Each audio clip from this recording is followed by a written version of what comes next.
Yellow media కానీ, కూటమి ప్రభుత్వం గానీ, గత వారం రోజులుగా జగన్‌మోహన్ రెడ్డి అరెస్ట్ అంటూ ప్రజలందరినీ దృష్టి మరలించేసి, అక్క చెల్లెమ్మలకు మాత్రం అన్యాయం చేసింది.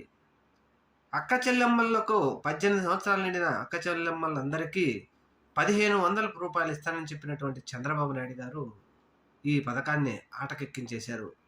ఎందుకని ఈ మాట అంటున్నామంటే, ప్రజలు దీని మీద ఎవరైనా మాట్లాడుకుంటారేమో అనే ఉద్దేశంతో మన ప్రభుత్వానికి తోడుగా ఉన్నటువంటి ఒక 3 ఛానళ్ళు, 3 పత్రికలు విపరీతంగా Jagan arrest, Jagan arrest, Jagan arrest అని అనడంతో ఒక విధంగా వైఎస్ఆర్‌సీపీ పార్టీ నాయకులు గానీ, లేకపోతే సాధారణ కార్యకర్తలు గానీ, కొంతమంది ప్రజలు అందరూ కూడా ఏంటిది నిజమేనేమో అనుకునే విధంగా చేసి, ఈ పథకాన్ని ఆడబిడ్డ నిధి పథకాన్ని మాత్రం తీసివేసింది ఈ ప్రభుత్వం.